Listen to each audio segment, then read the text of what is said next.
Welcome back to the Grand Solar Minimum channel. Today is Friday, October 30th, 2020. Folks, bear with me here. I've been losing my voice over the last couple days and thought it was good enough to go live. Not sure, but we'll see what we can do here. All right, so our solar wind speed coming in at 404.1 kilometers per second with a density of 7.0. All right, taking a look at our KP indices right now is coming in at a 1 and the 24-hour max is at a 2. Now we are expecting possibly a brief and minor solar storm on November 1st, on Sunday. A slow-moving coronal mass ejection, CME, is heading for Earth. Sort of most of the storm cloud will miss our planet, but the flanks of the CME could graze Earth's magnetic field on Sunday, November 1st, sparking geomagnetic storms and bright auroras in the Arctic Circle. G1, tops, if it does have any kind of geomagnetic storm. So I wanted to start off with that as well, but not only that, we've got some more activity to talk about on the sun right now. Looking at two sunspots on the far southwestern limb, they are turning away from Earth, but they are still strong. Sunspot number 35 for AR 2778 and AR 2779. 28 or 78 is the biggest, with a sunspot grouping of 24, and then right now, sunspot AR 2779 is a sunspot grouping of 11. They are moving on to the western limb as we speak, and I wanted to talk about what we have coming on the eastern limb now and the possibilities with even more activity after that. But they're thinking the biggest new sunspots of 25 appeared this week, talking about AR 2778 and AR 2779. They're about to have company. Two more active regions are poised to rotate over the sun's eastern limb, circled here, and this is on SPACEWEATHER.com. Actually, I'll go ahead and switch over. All right, so these two next sunspots that are coming in on the eastern limb, they're kind of concerned with some flare activity here. Bad part about right now, especially the beginning part of coming out of minimum conditions, we're still minimum conditions, but magnetic fields are still weak. So we still have to deal with solar flares. And I don't know if they're strong enough to do anything right now, but still, this is a very vulnerable time for Earth's magnetic field. So let's go take a closer look at these bright regions here, what appear to be the next sunspots. And I want you guys to pay attention to the outer ring here, the aurora, or the corona, aurora. But pay attention down here. You'll see like a little puff, this kind of disruption here. That was a minor one, but there's a bigger one down here. That one. And there was also one here at the top. I'll go ahead and restart this. By the way, this is our space weather section on thegrandsolarminimum.com, our website. We will get back to, you can see a little magnetic filament. If you guys zoom in really close, looks like a little sun tornado. So not just in the southern region, but up here in the northeastern part of the sun. And this right here, though, this is what looks promising, I think, what they're looking at. So that could be our next sunspot. We'll know by tomorrow evening if that has the possessions of dark cores that would make it a sunspot. I also want to note that we do have a minor coronal hole Earth facing right now. And with KPs low like they are right now, between 1 and 2, we have to report this would probably be something like 5.5 to 6.0, 6.2, something like that. So with current conditions kind of favorable, a very weak coronal hole here and here, I might be even reaching, and I'll admit that. But still, just to report on it, we do see a weaker corona across the middle here, and we'll watch this section right here as well. If it expands, and it hit the southern part of our magnetic field. So, in other words, we could be seeing a more active sun here for the rest of this year. Now, remember, we thought in July, and I went ahead and said, well, we won't see more than 200 days without sunspots for the rest of the year, because at that point when I made that announcement, we were sitting at 155. Here we are at 204, but definitely a little bit more activity. Now, does this mean the sun's going to be lit up like a Christmas tree all of a sudden? No. These are still, believe it or not, weak sunspots, minor sunspots, but it's been so long since we've seen anything going on in the sun. I mean, really, I can't remember any really major activity from the sun since September of 2017. So to me, when you've watched this every day and then you see these brighter regions starting to form, like, okay, the sun is alive. And we're starting to see evidence of that. The cycle is coming alive, but it is important to note that it is still weak. I mean, AR 2779 is a group of 11 sunspots. Folks, those are weak minimum sunspots. Single sunspots could be in the 20s and 30s alone when you're at a mid-strength or full strength of solar max. So right now, still minimum conditions, but we are starting to see a little increase in activity over the next several days. We probably should just say the next 7 to 10 days are going to be interesting because of the incoming space weather that we have coming in. More stats here at thegrandsolarminimum.com, our space weather section. Check it out. Solar X-ray flux. Well, the last broadcast I did, I thought that this was starting to creep up a little bit, but if you can kind of zoom back a little bit, we can see it's on the decline, but a very, very, very slow decline. The KP indices are very obvious as they have been stepping off over the past 24 to 48 hours and look to be a little bit lower. But by Sunday, November 1st, that won't be the case as far as action is concerned. We will have something to report, I believe, over the weekend. Looking at the big picture, what does it all mean? I'll show you. These are our two sunspot groupings that are leaving us here soon. And then this is the eastern limb right here. We think there could be another sunspot in this region here. This could just be an active region, a bright region that doesn't possess dark cores or anything like that. The one behind it, a few days behind this one, that one could be of concern as well. So possibly two more sunspots, one in the northern, one in the southern, within the next 7 to 10 days. Possible. And plus, there's always that chance to see that rapid development, just like AR 2778 4 days ago. Just showed right up. And I think on this, we can see those coronal holes a little bit better here on this view.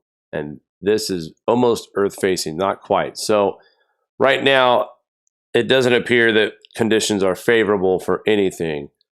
Looking at this right here, in fact, I'll zoom it in a little bit more. And usually the coronal holes do show up pretty good. And I'm not seeing a well-defined section right now. So, all right. So talking about space weather, we had a magnitude 7 earthquake in Turkey, about 14 miles from Samos, Greece. And this was on Friday. The Associated Press, citing Turkey's interior minister, reported at least 10 buildings in the country's western province collapsed and another 4 were destroyed. And I'll show some video of that too. Powerful quake was followed up by a small tsunami that sent water gushing into the SPACEWEATHER district of Izmir, according to AP. At least 19 people have been killed and over 700 are injured, according to Turkey's Disaster and Emergency Management Presidency. These numbers could rise as search and rescue efforts continue. One of the fatalities occurred when a person drowned, unfortunately, due to the small tsunami. It was a shallow earthquake, only 6 miles deep. According to the USGS, shallow tremblers tend to be more damaging than those that occur deeper below the surface of Earth. So, very tragic news today, very concerning. I know it was morning for us, but 3 p.m. for Turkey. So, yeah, a little around 8 a.m. is when this happened for us, but 3 p.m. for those folks out there in Turkey, people winding down for the day, maybe leaving for work or still at home or just getting home, possibly. This has got to be terrifying. So we'll keep our eyes on this and continue to update. But it does appear, unfortunately, that the death toll could rise. And here's some more over here at weather.com. If I can get this video to play. This is a building collapsing. This is over here at weather.com if you guys want to check it out for yourself. Look at this. Wow.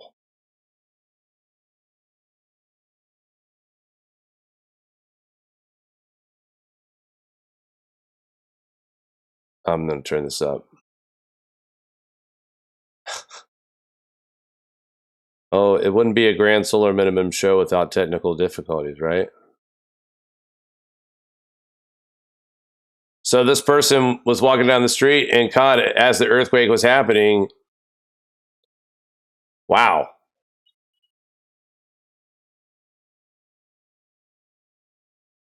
I didn't see past this part. Of course, you know, having an earthquake that strong, people running out into the streets scared, possibility more buildings to collapse.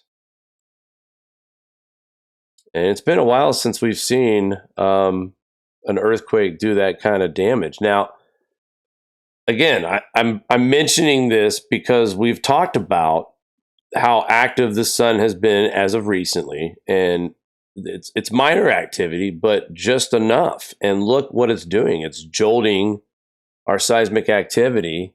And of course, in this area here, speaking to our friends overseas, Mohammed, he is a longtime follower of ours on Facebook and the YouTube channel.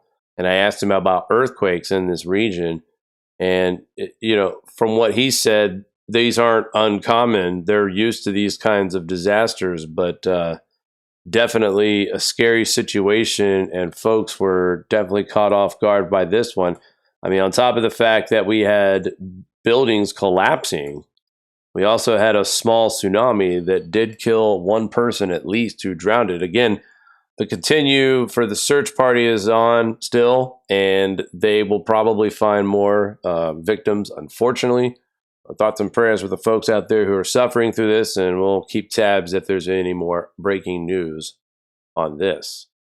All right, let's move on here to early season snow and freezing temperatures hit Mexico's Chihuahua. And I don't know if they mean like that, like the state has a dog and he got hit with a no, I'm just kidding.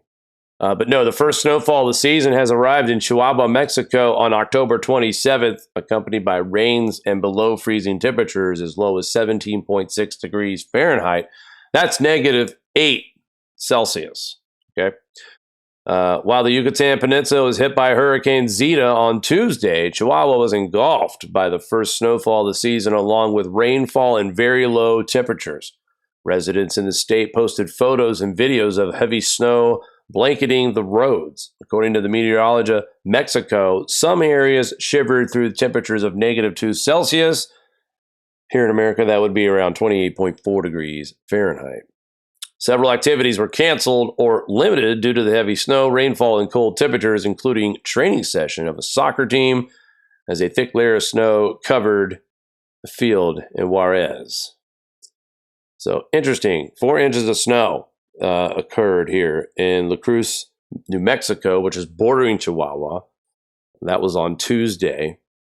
It's earliest snow on record, according to the National Weather Service. Mari was showing me the snow extent for the northern hemisphere, and it's really high again. And I said again. And what I mean by that is that the last 3 years we've seen above average, if not record, snow extent. So it's interesting to me where we talk about all of this warming temperatures and how we're having a hot year and everything, yet we're still seeing the snow extent having a solid start every fall for the last 3 to 4 years. That's significant because remember, every time I say his name, we get dinged, so I can't say his name. But the guy that said back in the day that there would be no snow for our children and they wouldn't know what snow was because it would be gone. And I'll get more into that because I got a little bone to pick. Not really a bone, but just more of a question like, what the F? All right, catastrophic Zeta leaves several states in ruins after lightning quick rampage. Let me tell you something about lightning quick. This storm was moving at 53 miles an hour by the time it reached New Jersey. 53 miles an hour. That's like someone just getting in their Subaru and taking a drive. So this storm was booking it, but Zeta struck southeast Louisiana with a Cat 2 force, weakening to a strong tropical storm as it cut through Mississippi, Georgia, Alabama, and the Carolinas with a deadly impact. With a shocking forward speed, Zeta spread downpours through and slicing a path of the southeast and then up through the mid-Atlantic. At least 6 fatalities can be connected with Zeta's impacts in the United States, the first of which came in New Orleans when a man touched a live wire. In the storm aftermath, Mayor LaToya Cantrell urged city residents to just stay indoors and allow city officials to assess the damage. Now, the good news about Louisiana, they don't have the virus situation that the rest of the United States. They're only adding a little bit under 500 cases, so it's a good thing to stay home right now anyway. But even so, if they had to go to a shelter, it is somewhat safe. The transmission rate there is safe. So thankfully, that is about the only thing silver lining right now from this storm, is that folks don't have to worry about that if they have to go to a shelter. In Mississippi, another man was killed by rising flood waters while trying to film the storm. Again, and I've stressed this several times. We encourage footage to be sent to us, but if it is not safe, whether it's for yourself or anybody, do not risk your life or energy or injury to filming something that could seriously. I mean, you just don't really know. You could be out in the middle of a field somewhere thinking that you're safe. A gust of wind comes through, and maybe a branch is blowing in the wind and knocks you unconscious, and you're in a coma. So who knows? So it is dangerous, and it proves to be dangerous here for this Mississippi man. It says here the death toll could continue rising on Thursday if not for the valiant efforts of the Atlanta fire crews.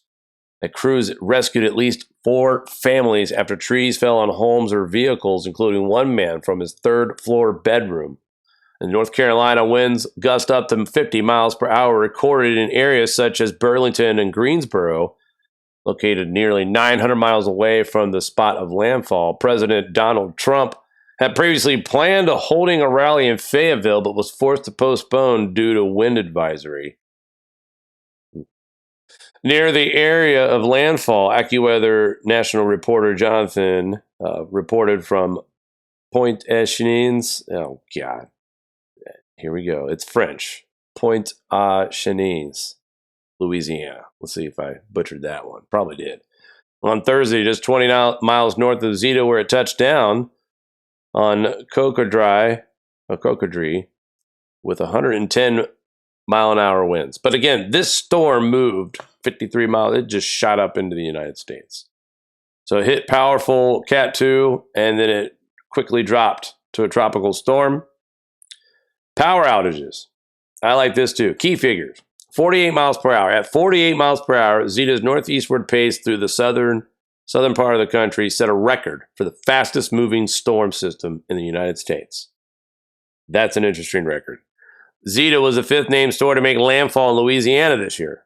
That's another interesting record. That's beating 2002. Zeta also became the 6th hurricane to make landfall in the U.S. this year, tying 2020's total with 1886 and 1985 for the most landfall hurricanes in a single season. And I don't think we're done. And I'll get to that here in a minute, too. Including non-hurricane, Zeta was the 11th named storm system of the season to make landfall in the U.S., but the active 2020 season already broke that record that was previously set back in 1916. Check out the power outages here across the South and parts of the Southwest. Texas, not as bad, 19,000. 361,000 in Louisiana. That's a big number there. And it looks like we got about 359,000 in Georgia, 183,000 in North Carolina. So quite a bit of power outages across the South. Florida's sitting there like, yep, we're good. So, and on top of Zeta, like it came through last night here in the Northeast and dropped some snow. We woke up to about a half inch to an inch of really big, fluffy snow. Temperature was around 30 degrees, so it was very packable. But again, it only covered the grassy surfaces and trees. It was not sticking to the pavement.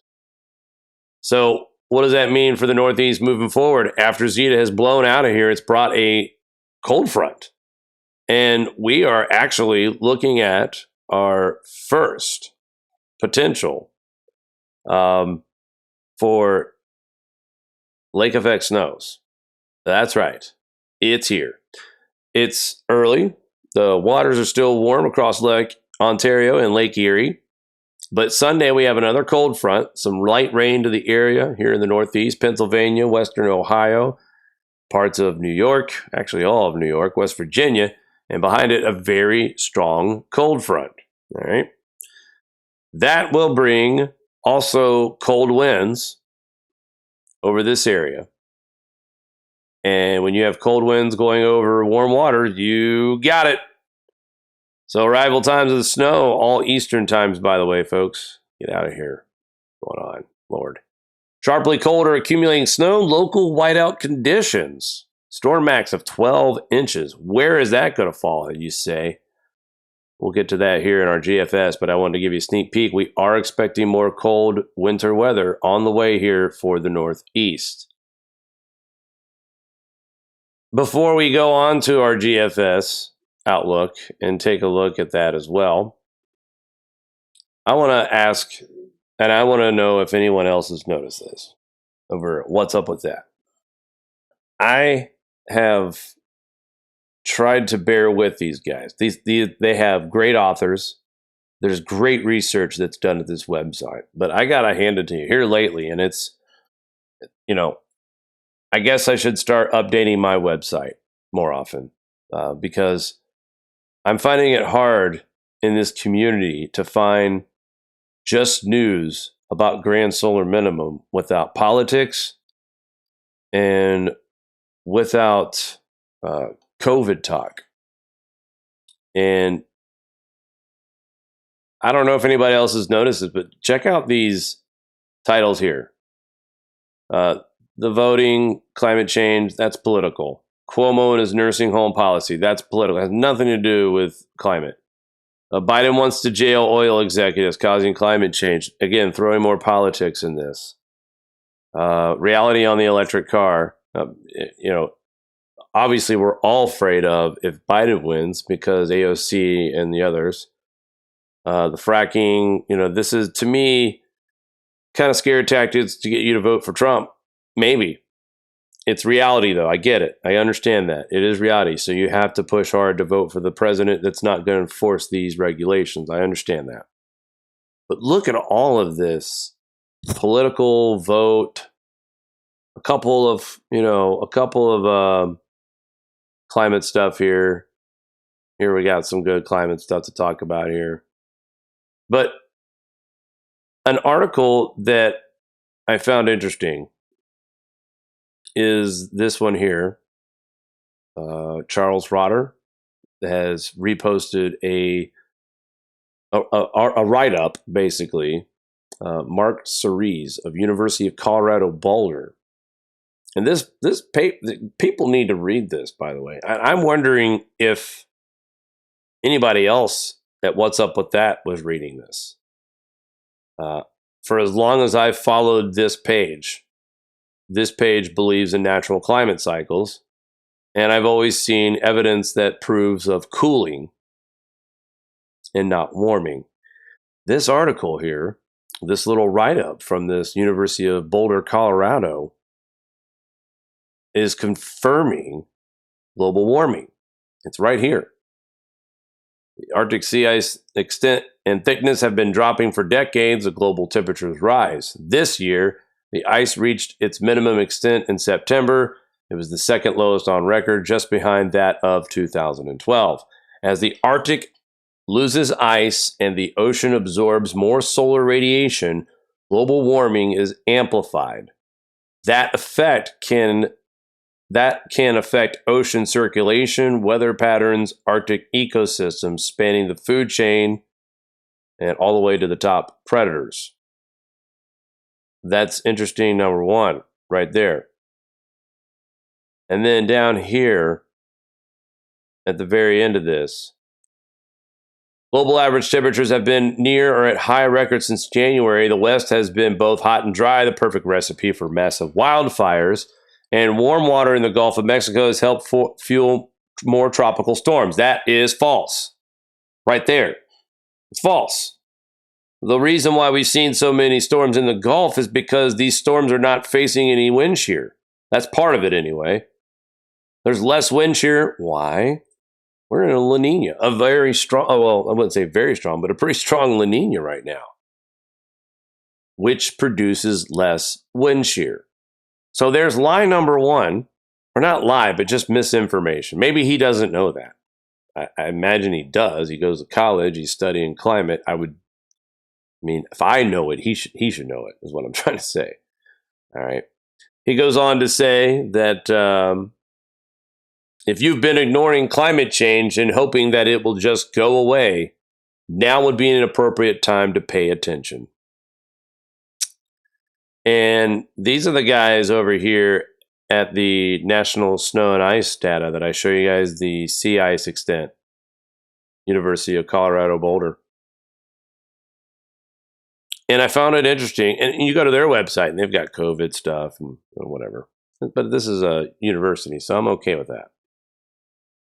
So I guess what I'm asking is that this person is confirming global warming, is confirming that there is, the waters up in the Arctic are warm right now. Now, I've spoke to David Birch, Starman, off record, and we've discussed it.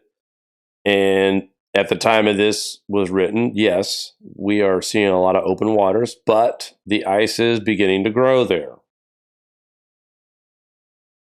But I'm just curious to know, what's going on with this website? We're promoting articles that confirm global warming right now. And we all know that we're heading into a cooling period. It kills me because NOAA has already been beating that drum of this could be one of the hottest years on record when it's all said and done. And yet we've seen lots of cold records broke. Spring and fall. Tons already have fallen. This winter, I think, is going to be a doozy. On top of the fact of everything else that's going on, I think climate-wise, we're going to see some crazy stuff this winter. But what's happened to this website? Can we get back to just talking about the climate and exposing the AGW lie? I still have respect for this page. I still get my information. I rely on most of the people on here. But that global warming article, they used to post articles like that and then say at the end, oh, that's what they think. But there wasn't even a statement that challenged this article. So I don't know. I hope they're not getting ready to switch to the dark side if Biden wins. I can't imagine that would happen. Look, listen. I'm going to break off subject for a second. Folks, if Biden does win, I know the biggest fear is the Green New Deal. And that's one of my concerns as well. But there's going to be other pressing matters or whoever is president next. If it's Trump, I know a lot of you will breathe easy. If it's Biden, I don't think he advances his agenda in this 4 years. In fact, if he wins, I look at Joe Biden as like a circuit breaker. Like, the Democratic Party freaked out and they had to beat Trump somehow, and this was the circuit breaker. They really didn't have a candidate they could throw out there and said, hey, I can do this. So if anything, Biden is like the plan to trip things up, to kind of push the brakes on things for at least the political part of it. But yeah, he wants to do that stuff. He wants to do the Green New Deal. He wants to transition away from fossil fuel. So there's a lot depending on this election, but I am confident. I feel good. I don't think that the Democrats will take over the Senate. And if that's the case, you're pretty much guaranteed that no new Green Deal will be passed through to the White. It won't make it to the president's desk, in other words. So then there's that, and then you've got the Supreme Court judges, who I'm sure the Republicans can find ways to file lawsuits on Green New Deal policies and take them to Supreme Courts. There's so many tools in the toolbox. I get it's tense, though. I get it. I know why we don't want Biden in office. I get it. But I also see the other side, too, where I don't even know if they really believe that Joe Biden being the president, as far as being a leader, is a great idea. But they just want to pump the brakes. Because so much has happened so quickly with this administration. It's like the country has whiplash, basically. And the Democrats are trying to stop the truck, or whatever Trump is driving. I guess they call it the train. Either way, I really feel confident about that. So I don't even think there's even a reason to start adapting and trying to transition people over to thinking that Green New Deal policy is going to happen and global warming is real. I know we're in the very beginning of this grand solar minimum. And, a lot of folks wish they could see results overnight, and that's not how it works. Cooling is decadal, and that is just facts. Sure, you can see cooling year over year, but you see the most cooling, if you know you're in a cooling pattern, it's decadal. We know what's going to happen during solar cycle 25, and things are still going to get hairy. I mean, we're still low solar activity. 24 was low, and look at all the bizarre weather we had from 2014 moving forward. Crazy stuff. I mean, it really picked up in extremes. Hell, even back in 2010, there was some crazy weather storms. But we really saw the frequency of weather pick up in 2014 and beyond. That's going to continue to intensify. Yeah, I'm going to put it right here, right now. If El Nino is back by early spring, midsummer, guess what? We're not going to have a busy active hurricane season. How about that? And I bet you I'm right. And it's just based on natural cycles. Not because Johnny and his friends drive their SUVs every weekend and burn all this CO2 in the atmosphere and blah, blah, blah. Sure, we want clean water and clean air to breathe. But when you have to start paying for it out of your pocket from your paycheck, that's when I have a problem with the science. When you enforce it based on a science that is not consensus and it's affecting my paycheck, then I have a problem with it. If this wasn't ever going to affect us that way, I wouldn't even care if AGW believe what they believe. Let them believe it. That's their own problem. They want to believe that crap. But when they start taking your money based on that theory, whoa, I got a problem. And I hope that channels like ours continue to fight the good fight, even no matter who wins. No matter who wins. Fight the resistance of the change that they're going to try to impose. It's going to get really dicey. I can tell you that right now. Platforms they're going to be so important over the next 4 years, especially that they're trying to repeal or they want to repeal Section 230.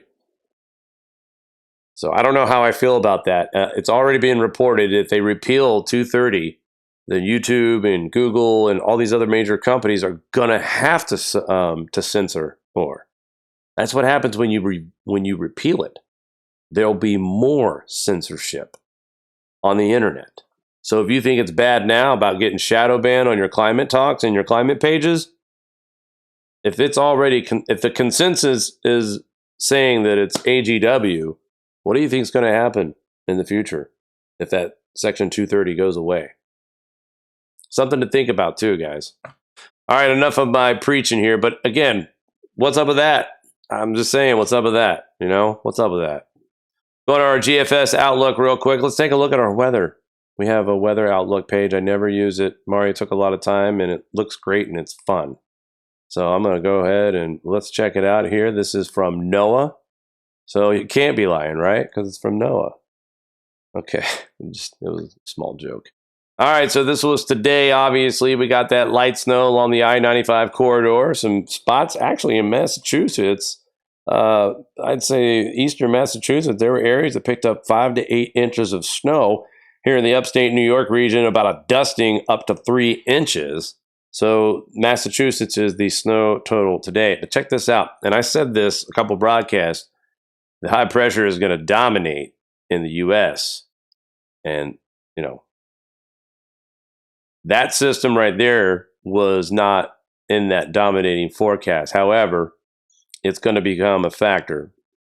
I do believe that. Here is November 1st. This is when some of that weather starts to move in, that cold front. Last week, this system here actually was further north. It was up here. It has slid down a little bit, and that is why we are going to see some weather. The most of the country, though, look at that. It's dry, and a cold front's dipping too out here. We'll get into that. So, interesting weather, another cold front that dips all the way down. Look at that. This is Sunday, November 1st. Look at that. Dallas. Big D. Get some cold air. Again, this is twice within what, 7 days? You guys are getting some very, very cold air at an early part in the season. I get it, guys. We had a short, hot summer. We did great on the plant, did great on the grow, had some storm damage from Iowa. A lot of crops were damaged from that. And we're dodging the bullet here for the most part for the harvest, but the biggest problem that we're talking about was yields. The yields were not as good. Why was that? Because they had to switch it to 92-day corn. Remember, folks, these guys were planting 100-day corn, 107-day corn, 97-day corn, and the last 2 years has kicked farmers' asses. So they're like, all right, we're going to be smart about this. We're going to plant the 92-day corn. Well, unfortunately, it grows in a shorter period of time, but it also produces a lesser yield. So, you know, damn if you do and damned if you don't this year, basically. But nevertheless, dry weather, good here. And I'll show you on the GFS really quick what we're looking at here. So this is tomorrow, Halloween. Happy Halloween. Hopefully everybody will be safe. Snow is leaving the Massachusetts area. And a little bit of shower activity in the northwest. And pretty quiet, right?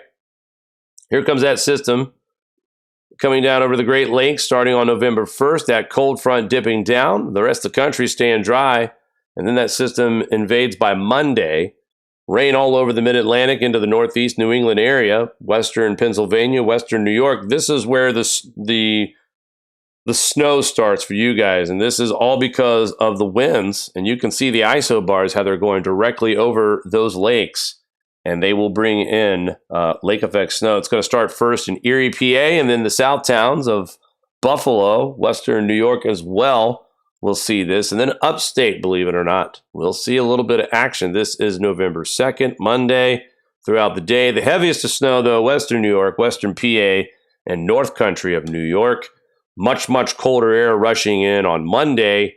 And the day will taper off overnight. And believe it or not, still pushing in chances of lake effect snow showers all the way through the Finger Lakes, through the capital region, western New York. Finally starts to die down by Tuesday, November 3rd. And high pressure is dominating, like I said before. Colder air in the northeast.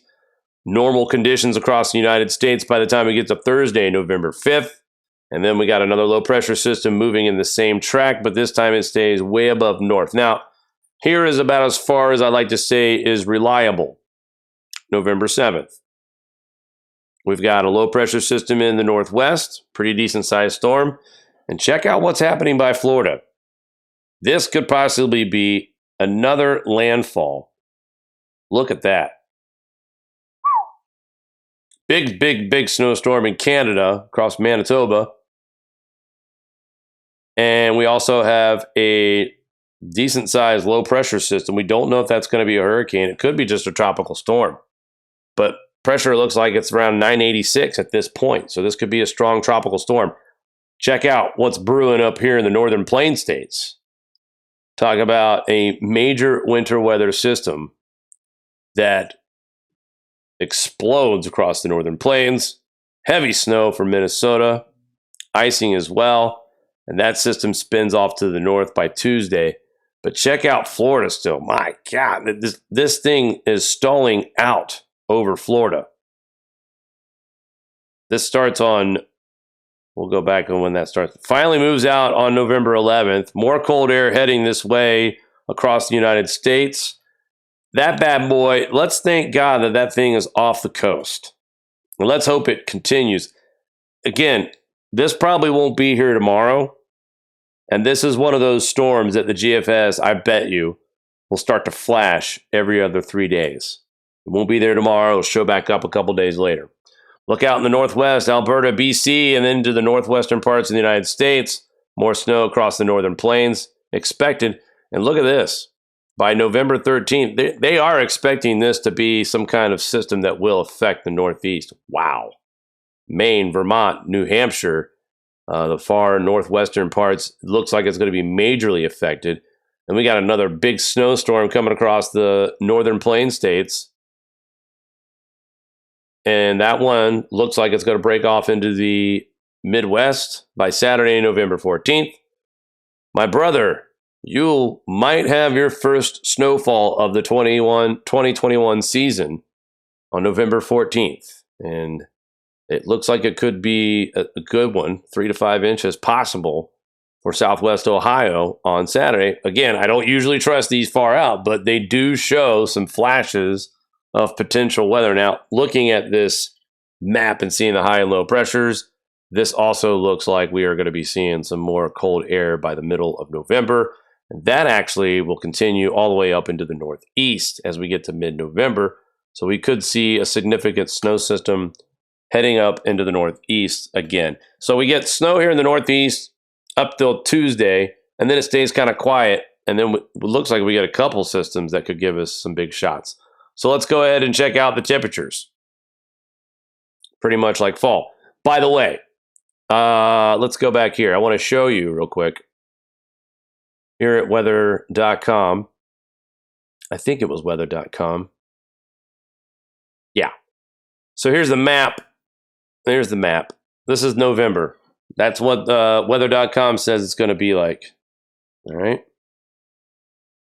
Let's check out temperatures. Take a picture of this and put it in your brain. Let's check out temperatures here across the United States starting on Saturday. Pretty season-like for the Northeast, the Midwest. Right in here is where the coldest of cold temperatures are going to be throughout November. This area right here is supposed to be slightly above average or a little bit above. And then other warmer areas across the Southwest. Not surprising either down here. Some more cold air coming in from the north. Our friends in Canada sharing that Arctic air. Thank you very much. By Monday, nice and cold. Look at that. 40s across most of the Midwest, 30s across the Northeast, and even in the Central Plains states, we're talking mid-60s, guys. That's, it's not bad weather, but it's not great either. Overnight lows looking pretty fair across the United States. Still, 60s, maybe some 70s in the deep south. All that colder air is still up in Canada, and we get a slight warm-up by the 4th and the 5th. So is that where our warmer temperatures are coming from with that NOAA outlook? Because look what's happening by the 6th of November. That cold Arctic air is just spilling into the United States. And that is where NOAA is saying this section of the states is going to have a colder November. And this is going to be above average. Now, the reason why is from this exact warmth right here. Because after this, I don't believe that we're going to see any more above average warmth temperatures. As you can see here, look at that. Sunday night, There's your daytime highs for Sunday.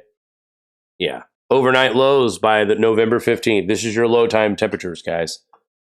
Even in the desert, 41 degrees.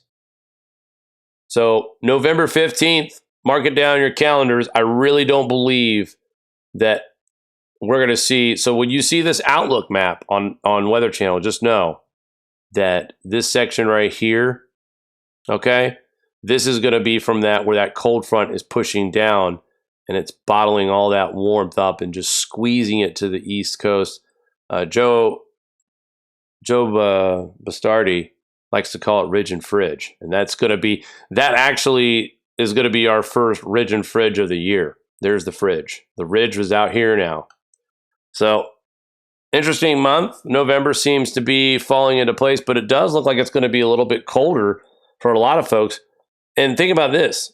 This will be the third time Texas will see freezing temperatures or below by the middle of November. So the frequency of colder temperatures in the South, I mean, think about it. When's the last time you've seen cold air dip down this many times before winter? I lived in Tennessee for a little while. I experienced the fall. It didn't get this chilly this early, if at all. Seriously. These are winter phenomena temperatures right now in Tennessee and Alabama for mid-November, in my own opinion. We don't usually see temperatures like that unless it's like January, late January, early February, when, of course, winter is thriving. Taking a look at La Nina situation. It is 1.582, which qualifies as a strong and steady La Nina. This graphic here does not indicate that this is going to warm up at any time soon. So it'll be interesting to see how low this actually goes because, man, it is low. Anyway, so I guess, Mari, how's everybody in the chat? I haven't really been able to check it out here. Here we go. I pulled it up now. Say hello to folks out there. For the most part, I think everyone's really enjoying the show, Jake. That's good. They miss us. We miss you. We've Richard! been busy. I haven't seen Richard in a while, and very enthusiastic gardener's going through some things. I heard. And I just said, we're going to keep you in our prayers. Yep. And never lose faith. That's all I got to say to that. And just, man, what a year we've had. How tough it's been on everyone. It's awful. Can't wait for it to be over with. Yeah, definitely. See a few familiar faces as well. Knife Collector, Richard. Good to see you as well. Edward Tugtaw. Haven't seen her in a while. And Jesse. Hello there, sir. Jesse is there. Pete. I was talking about, it seems like the chipmunk population has increased here this year. It's thriving very much. Yes. Because we were talking about how to get away from the news. I said I was playing some video games so I can decompress from all the stress in the world. So Knife Collector, I think, said that been watching Possum. Got a possum friend. You know how much I love possum. Well, we have a couple of squirrel friends at our other property that we get to watch on our cameras, like to visit. And they do some funny things. In fact, I think they're knocking over those boards sometimes too. Just to be jerks. But it's awesome. All right. Well, thank you, Mari. Was there anything else? Adirondack little beings. Yeah. Woodland creatures. You gotta love it. Gotta love it. I do. I was telling also about the bear. Remember when the bears were coming and they told everyone they couldn't have their bird feeders out? I do. That was a year ago. Good old last Adirondacks. Year. Good Lord. All right, folks, that's going to do it for today. Thanks for tuning in on this Friday night. We hope everyone has a safe and happy Halloween if you celebrate that. If not, then hey, just have a good weekend. We will report live if anything breaks over the weekends. I expect us to be back on the air by Monday evening for another grand solar minimum update. Guys, we're getting closer and closer to doing these on a normal basis. So hang in there. Thank you to all who have been loyal with us. And there's so many of you in this chat that are here when we are live, whether it's once, twice, even at all week. So we really appreciate the support and the love that we get from you guys. Take care and have a great weekend. And we'll talk soon. Do you like this show? Give us a thumbs up. Want to support us more? Share to your favorite social media platform, buy a t-shirt, or become a Patreon. All links are in the description below.